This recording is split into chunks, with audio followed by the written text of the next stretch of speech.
Question: how can a club be outscored from April to September and still paint the town with a parade in October? Answer: a rule quirk, a deafening home crowd, and a bullpen ERA that somehow didn't matter when it mattered. We're counting down 5 champions who were barely good enough until the calendar said postseason. Expect blown division leads, rotations with near 5 ERAs, and a one-man October carrying act that makes the word team feel optional. If you believe clutch is code for timely luck, you're about to get 5 exhibits. Number 5. The 1987 Minnesota Twins, the home field heroes. How does a team get outscored over 6 months and still end up riding floats? One word: Metrodome. The Twins are the only champions who gave up more runs than they scored in the regular season, which should be a red flag, not a banner. But their ballpark turned into a cheat code that made average look mystic. Start with the split that makes stat heads blink. At home, they went 56-25 and looked like a powerhouse. On the road, they were a 29-52 skid mark. That is a split that screams, "Please keep us indoors." Under that Teflon roof, grounders skipped faster. Fly balls disappeared into the white ceiling, and visiting outfielders suddenly needed a GPS and sunglasses they didn't own. The thing is, the Twins figured out how to make every quirk feel normal. Their offense had real juice. Kirby Puckett gave them a star in the middle, and 4 sluggers combined for 125 home runs, which kept games within reach even when the mound work leaked. They didn't bludgeon teams nightly, but they had the kind of pop that turns a medium inning into a crooked number with one mistake. To put this into perspective, in a year when pitching could still bully lineups, that cluster of long balls kept the scoreboard moving. Now for the soft underbelly. Only Frank Viola finished with an ERA under 4.00 in the rotation, and the bullpen floated around 4.5 like it was a membership fee. That staff was more hold your breath than lock it down. On a neutral field, that profile tends to get exposed. In the dome, it often didn't matter because the other team had to field the same bouncing rockets and track the same vanishing pop-ups. Here's where the rulebook gave them a nudge. The World Series alternated home field advantage by league, not record, and 1987 belonged to the American League. That meant 4 games under that roof for a club allergic to road wins. It's safe to say no format tweak has ever fit a roster's quirks more perfectly. They didn't need to be better everywhere. They needed to be home more often. Opponents talked about the noise, but the decibels also changed communication. Infielders missed pickoff calls. Outfielders lost balls against the ceiling, and catchers struggled with pop-ups that would be routine outside. The Twins practiced those plays daily. Visiting teams got a crash course at 110 decibels with towels spinning. On paper, Minnesota looked like a 500 bunch with a couple of bats and 1 trusted starter.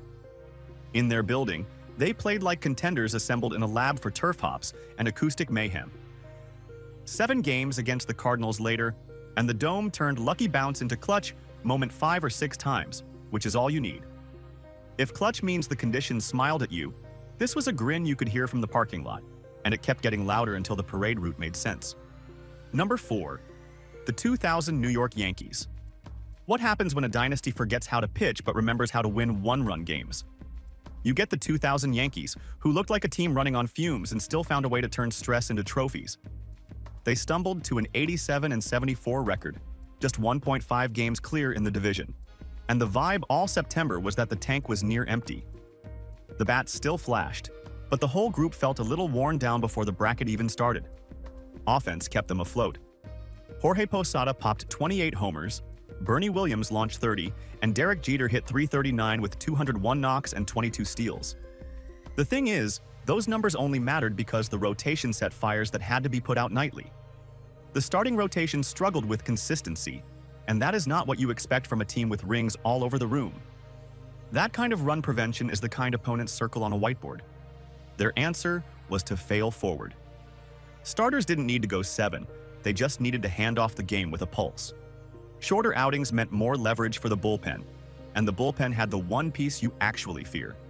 Mariano Rivera took the 8th and 9th and turned them into a cul-de-sac.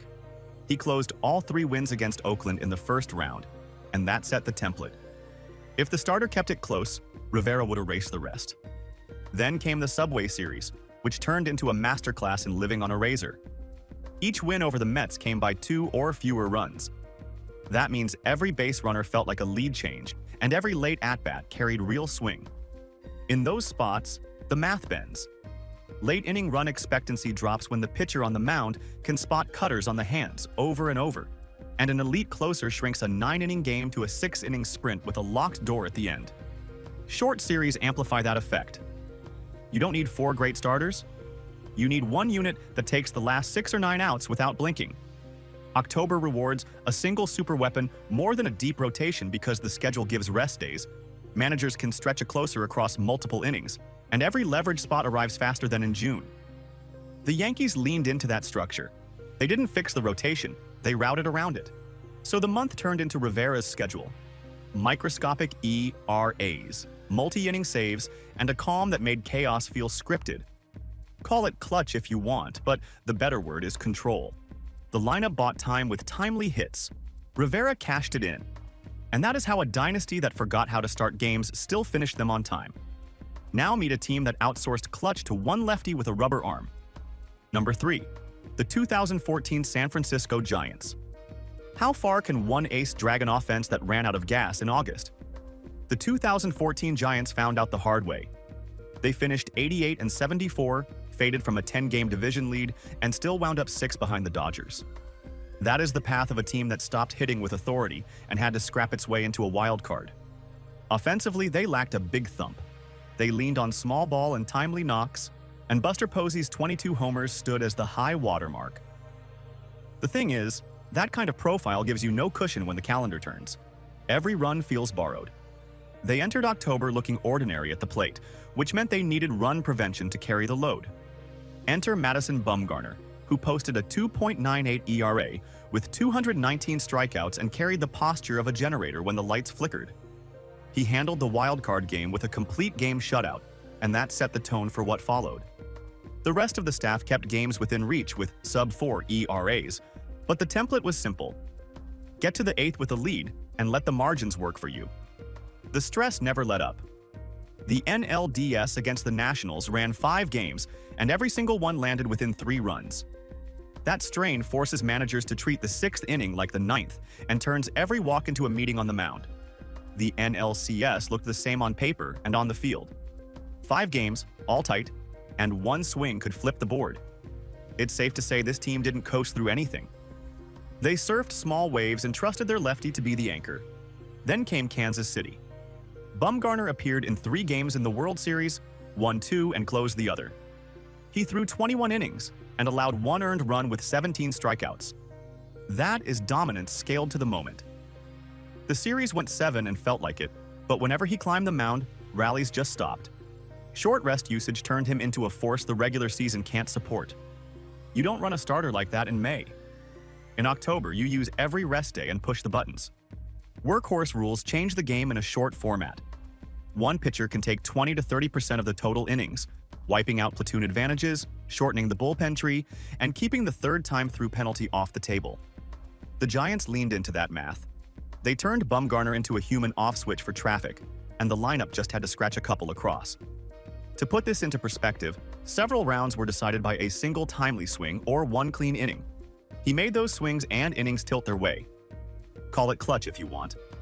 What it looked like was a one-man, non-repeatable spike in workload that you cannot plan for over 162. It worked for a month, and that month is all that counts. If one hero can bend October, the next club used chaos to blow the bracket apart. Number 2, the 2003 Florida Marlins. Fire your manager at 16-22, then beat a 100-win team, come back from 3-1 and upset the Yankees. What could go wrong? For the 2003 Florida Marlins, chaos didn't derail the season, it mapped it. They started in a ditch, changed the voice in the clubhouse, and finished 91-71 with a roster that looked younger by the week. The thing is, the turnaround traced straight to call-ups and live arms that steadied the floor and raised the ceiling at the same time. Dontrelle Willis arrived in mid-May and gave an injury-hit rotation a rhythm it didn't have. He posted a 3.30 ERA across 27 starts and kept them from burning the bullpen every third day. Miguel Cabrera showed up almost a decade younger than the average big leaguer and stacked 36 extra base hits in a half season. That production slotted into the middle and moved veterans into cleaner roles. To put this into perspective, most teams wait a year for that kind of youth to settle. Miami got it on delivery. Then came the gauntlet. Round 1 was the 100-win Giants, favorites with a lineup built to punish mistakes. San Francisco took Game 1. The Marlins evened it, then walked off Game 4 in the 11th to close the set. Tight games, late swings, and a bullpen that didn't blink. The pattern was set. Next were the Cubs, up 3-1 with destiny vibes and arms lined up. That series didn't flip on one seat in left field alone, but the turning point lives there. Game 6 in Chicago, 8th inning. Fan interference on a foul ball gave Luis Castillo another pitch. The inning didn't end there because the Cubs also kicked the ball around, and Miami's lineup kept finding grass. 8 runs crossed. That wasn't a single swing. It was a chain of batted ball events where contact, placement, and a couple of misplays scrambled the odds. One half inning went from low scoring probability to a snowball that wouldn't stop. Variance didn't just show up, it took the wheel. The engine under all this noise was heat. Josh Beckett and A.J. Burnett both brought premium velocity, and Beckett, especially, stacked big game frames that quieted Parks. He had 7 strong in his NLDS opener, and then he put the stamp on the whole thing. World Series Game 6 in the Bronx, complete game shutout. That performance is the cleanest example of chaos tilting toward talent at the last possible moment. Development met mid-season tweaks, and both met October variance. Willis held the load during the summer. Cabrera delivered under pressure, including a 3-run home run in NLCS Game 7. Role players chipped in across late innings. Opponents helped at key times. If you want to call that clutch, go ahead. The pattern says a few swings, a couple of fielding cracks, and one dominant arm tipped the tower. One more team took the elevator from 100 win heights to 500 and still found champagne. Number 1. The 2006 St. Louis Cardinals. How does a franchise go from juggernaut to just okay and still get a ring? Start with expectations. 2 years earlier, they won 105 games, then 100 the next year, and the roster still looked like a winner on paper. Then 2006 happened. They finished 83-78, barely ahead by 1.5 games in the division. To put this into perspective, that is a record that usually buys you a quiet October and some winter questions. Instead, it bought them a ticket. The thing is, that regular season was a headache. Yadier Molina and Jim Edmonds dealt with injuries, so the lineup moved parts around more than it produced steady damage. The staff had holes too. Jason Marquis wore the ace tag by default and then posted a 6.02 ERA. That number dragged the pitching line backward and turned routine weeks into losing streaks. It's safe to say confidence outside the clubhouse took a hit. They entered the bracket with the 3rd worst record ever for a playoff team at that point, and that framed how people saw them. Low seed, middling run differential, and the kind of recent form that makes pundits use words like scrappy because average sounds rude. But once the schedule compressed and off days stacked up, the formula shifted. Roles simplified. Managers could ride a hot hand without worrying about May. Postseason pivots arrived fast. A rookie starter, Anthony Reyes, set the tone in the World Series opener by settling in and retiring 17 Tigers in a row. That stretch flipped the script on a series many expected to lean the other way. Chris Carpenter followed with 8 shutout innings in Game 3, which gave the bullpen a clean night and let the lineup win small. At the back end, a young arm finished games without drama. That combination felt nothing like the club that leaked runs in August. Across the diamond stood a 95-win Detroit team that had handled most opponents. But short series put pressure on small windows, and defense under that pressure gets loud. Detroit threw the ball away on bunts and routine plays more than once, and those extra bases turned close innings into scoring chances. One slip on a toss, one rushed arm angle, and a grounder becomes a rally. In a best of 7, that's more than a footnote. You don't need to be great when the other side shows you they're human. The Cardinals stayed within themselves, moved runners, and let opponents open doors. The math tilted through defense and run prevention, not an explosion of power. The rookie spark, the timely swing, and a staff that found the zone at the right time stacked into wins. Call it clutch if you want. The sequence looks a lot like timely luck paired with competence. An 83-win team raised a trophy because the series rewarded clean innings and punished rush throws. Now zoom out from the teams to the lesson October keeps handing out. Why does October hate regular season excellence? If the 6-month resume mattered most, these teams would be footnotes, not champions. The regular season builds habits and shows depth. But short series don't care about a long track record. When the bracket starts, the number of games drops, the rest days spread out, and managers push buttons they never touch in June. That setup makes prior excellence less predictive because the sample shrinks and the knobs for leverage get turned all the way up. Fans trust 162 because it smooths out slumps and hot streaks. October is the opposite. A week of well-timed hits can outshine 5 months of steady work. The thing is, small, noisy slices decide everything. A liner that lands fair by inches, a misread pop-up, or one reliever with a sharp slider can swing an entire round. To put this into perspective, a team can go 5-5 over 10 random games all year and no one blinks. Go 5-5 in October and the season ends. Variance shows up faster when you play fewer games. One early mistake raises win probability for the other side because you have less time to catch up. Sequencing luck matters more than raw totals. 2 singles and a double in the same inning create runs. Spread them across 9 innings and you get nothing. Timely hits and a couple of stranded runners decide outcomes more than overall talent does. It's safe to say October grades you on when events happen, not just if they happen. You can see it in specific cases. A loud building with a tricky ceiling can turn routine defense into stress, which shifts extra bases and innings. A bullpen anchored by a late-inning monster turns 7-inning games into 6-inning races because the last 6 outs are off-limits. One ace on short rest can soak up an oversized chunk of innings, chop off opponent rallies, and remove platoon edges.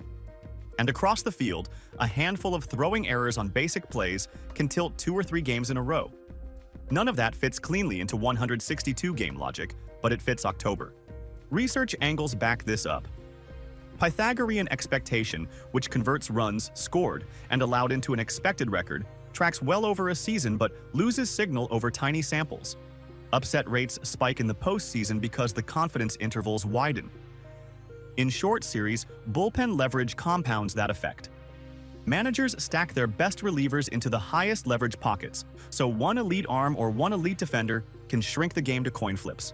Put it together, and you get the why behind the chaos. Teams that underwhelm for months can roll favorites in a week because the structure rewards leverage edges, not broad excellence. The regular season sets the stage. October rewrites the script with variance and timing. That's why the next idea keeps proving itself every few years. Why does good enough win? When it matters most. You don't need to be the best. You need to be the best version of yourself for 2 weeks. That's the truth that keeps sneaking up on baseball. Good enough isn't a compliment. It's a roadmap. It means a roster with dents and gaps that gets covered by leverage, matchups, and a few buttons that only exist in October. When the format lets you lean into your top few strengths and hide the rest, an average team can play like a specialist. Start with what good enough looks like. It's a team that doesn't dominate all summer but owns a few sharp tools. Maybe it's a park that warps bounces. Maybe it's one relief ace who locks down the last 6 outs. Maybe it's a starter who holds up on short rest. The thing is, those tools get multiplied in the postseason. Off days stretch the bullpen. Travel breaks let managers stack matchups. You aren't trying to be complete. You're trying to be precise. Now contrast that with a 100-win build that runs into one bad pairing. Powerhouses look great over 162 because depth gets time to shine. In a week, one weak link gets circled and attacked. A lineup heavy on strikeouts meets a cutter living on the hands and stops scoring late. A defense that looks fine in July turns jittery when every bunt turns into a foot race. It's safe to say one mismatch can make a giant look normal. Matchup edges decide pockets. Dome noise against a contact-first visitor turns communication into guesswork and gives free bases. A cutter-heavy closer-facing free swingers turns the ninth into soft contact and broken bats. A ground ball staff versus a pull-heavy lineup turns rockets into 2 hoppers at infielders who are already shaded that way. You don't have to win every inning. You have to win the right ones. Role changes help. Short rest for a true ace concentrates value into the games that swing a series. Setup men take on 4 outs instead of 3. Starters throw once through the order as openers to buy a key pocket for the back end. None of that happens in May because the calendar won't allow it. October invites it. Then come the micro edges. Shift a step and a half and steal an out. Avoid the 3rd time through the order penalty by slicing a start into 2 and a 3rd and a bridge reliever. pinch run and flip 90 feet into run expectancy that turns a single into a tie game. To put this into perspective, 2 or 3 of those tweaks can swing a series with scores inside a run or two. Stack those edges and an average club becomes a problem for a week. Good enough with the right dials beats great that sticks to routine. Which is why we remember these runs longer than the machine-like seasons. Why do we replay these fluky runs more than we celebrate 108-win juggernauts? Because shock sticks. The unexpected finish makes better TV than slow, steady winning. A perfect regular season reads like a spreadsheet. An underdog title plays like a highlight reel with a twist at the end. Fans replay the mess because the mess has moments that feel bigger than the math. People remember stories, not spreadsheets. Chaos has beats, faces, and sounds. You can hear the roar, see the stumble, and feel the last out in your stomach. The thing is, a dynasty's value shows up across months. That's hard to relive in one clip. A fluke run boils the season down to a few swings and one weird sequence, which fits the way our brains store memories. We keep the scenes, not the season. Dynasties deliver consistency, but one-season shocks deliver mythology. A machine-like team wins by removing drama. An unlikely champion creates it. One series puts a team on a stage where every bounce looks decisive and every inning can tilt a legacy. That pressure makes the visuals sharper, which turns a single out into a brand. Think of the signature shots. White towels spinning under a loud white roof while a fly ball vanishes into the ceiling. A closer walking in from the pen like it's a routine errand. Then slicing cutters at the hands until bats sound dull. A lefty on 2 days rest jogging in for the 5th inning and staying until the lights go out. A young fireballer tagging the final out in the Bronx and walking off like he just clocked out from work. Across the field, a contender spiking throws on bunts, handing over bases one hurried motion at a time. Those images loop cleanly. They tell the story without a narrator. Narrative bias helps the loop. Availability and recency make a wild 8th inning feel larger than a 15-game win streak in June. We can call up one crazy rally in a second. We cannot feel a month-long grind in a clip. To put this into perspective, a dominant summer blends into background noise. A single inning with 3 breaks in a row becomes a shared memory with a timestamp. Highlight reels do the rest. Media packages trim out the dull parts and leave only the coin flips, the stares, the noise. Over time, those cuts harden into legend. Kids learn the clips before they learn the standings. It's safe to say the outliers get the spotlight because they play better on a 2-minute timeline. That's how the unlikely becomes the identity of an era. 1 month rewrites how a franchise is remembered. Those titles stick because they felt impossible, which makes them feel iconic. Call it clutch if you want. It's timely luck with better lighting, stamped into memory and repackaged as legacy. October rewards variance, leverage, and one-off brilliance. The moments we call clutch are usually sequencing luck, a hot arm used on short rest, or a closer stretched past comfort. The thing is, the most human plays, bad hops, hurried throws, flares, decide banners, and they don't repeat on command. That's the game.